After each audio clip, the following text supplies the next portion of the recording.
Pauri Lok Sabha seat से BJP प्रत्याशी अनिल बलूनी ने बीजेपी कार्यकर्ताओं समेत गढ़वाल संसदीय सीट से विधायकों के साथ बैठक करते हुए उन्हें बूथ लेवल तक प्रचार तेज करने को कहा है।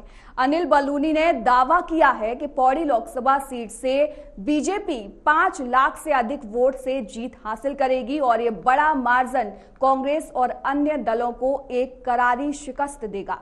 अनिल बलूनी ने कहा कि उत्तराखंड की 5 सीटों पर बीजेपी अपना परचम लहराएगी और देश में एनडीए इस बार 400 पार का रिकॉर्ड तोड़ेगी।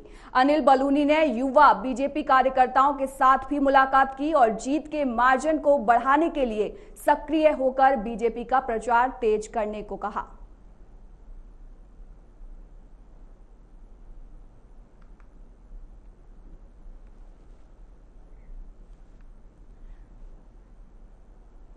वही अधिक जानकारी के लिए हमारे संवाददाता मुकेश हमारे साथ जुड़ गए हैं।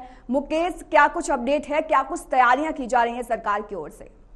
जी बिल्कुल भारती, बताना चाहूंगा कि लोकसभा प्रत्याशी नामित होने के बाद अनिल बलूनी पहली बार अपने जो लोकसभा सीट है वहां पर पहुंचे। उन्होंने कई शिलान्यास यहाँ पे किए हैं। इस दौरान उनके द्वारा भाजपा के जो कार्यकर्ता हैं, विधायक हैं और यूथ जो बीजेपी के हैं, उनके साथ बैठक कर जो लोकसभा चुनाव है उसको लेकर उन्होंने कड़ा मंथन उनके साथ किया है। और इस दौरान उन्होंने दावा किया है कि 5 लाख के अधिक वोट अंतर से वे गढ़वाल सीट को जीतेंगे।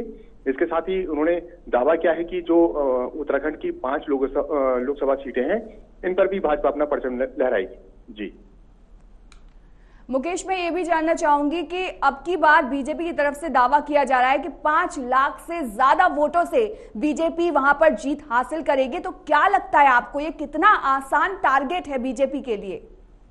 जी बिल्कुल, जिस तरह से उन्होंने दावा किया है कि 5 लाख के जो अंतर है वे प्रत्याशी को गढ़वाल लोकसभा सीट से हराएंगे, ये इतना आसान है नहीं, क्योंकि जो कांग्रेस के जो प्रत्याशी हैं वे पहले विधायक रह चुके हैं। अच्छा दबदबा उनका गढ़वाल संसदीय सीट में है। गणेश गोदियाल जो पूर्व प्रदेश अध्यक्ष भी कांग्रेस के रहे हैं। हालांकि इतना आसान उनकी जो राह है होने नहीं वाली है।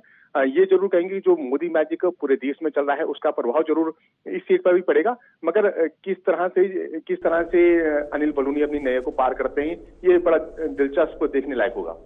मुकेश, जिस तरीके से अभी हमने बताया थोड़ी देर पहले ही कि कांग्रेस से 2 और नेताओं ने इस्तीफा दे दिया है और ये अंदेशा लगाया जा रहा है कि वो जल्द से जल्द बीजेपी में शामिल हो सकते हैं, तो इससे तो यही माना जा सकता है कि उत्तराखंड में जो जीत की राह है वो काफी आसान होती दिखाई दे रही है बीजेपी के लिए। जी बिल्कुल, निसंदेह इससे पहले 2 विधायक जो इन्होंने अभी कांग्रेस से इस्तीफा दिया है, इससे पहले भी जो पौड़ी की बात करूं तो पौड़ी जो प्रमुख पाबो हैं, उन्होंने कांग्रेस से इस्तीफा देकर भाजपा ज्वाइन की थी। कहीं ना कहीं कांग्रेस की जो राह है वो आसान नहीं होने वाली है।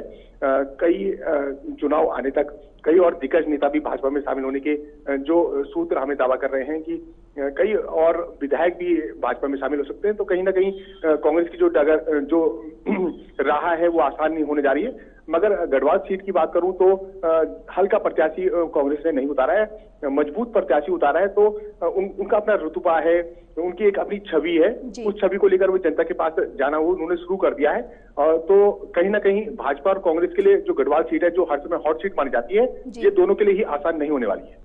मुकेश, जैसा कि आपने बताया कि दोनों के लिए ही बहुत तगड़ा मुकाबला है अगर उत्तराखंड में हम देखें तो, लेकिन अगर आने वाले दिनों में देखा जाए तो बीजेपी के द्वारा कौन कौन से कार्यक्रम जो हैं वो उत्तराखंड में किए जा सकते हैं जिनका लाभ आगामी लोकसभा चुनाव में देखने को मिल सकता है? बताना चाहूंगा कि बीजेपी ने अभी जो उनके वरिष्ठ नेता हैं उनका दौरा भी उन्होंने साफ नहीं किया, मगर जो बीजेपी के वरिष्ठ नेता हैं उन्होंने साफ कहना है कि जैसे जैसे चुनाव की तारीख घोषित की जाएगी उस तरह से उत्तराखंड सहित गढ़वाल संसदीय सीट पर भी केंद्रीय जो नेतृत्व है, बड़े बड़े नेता हैं भाजपा के, वो अपना प्रचार तेज करेंगे। इसके साथ ही बूथ लेवल पर पार्टी को मजबूत करने के लिए संगठनात्मक बैठक भी यहाँ पर लगातार की जा रही है।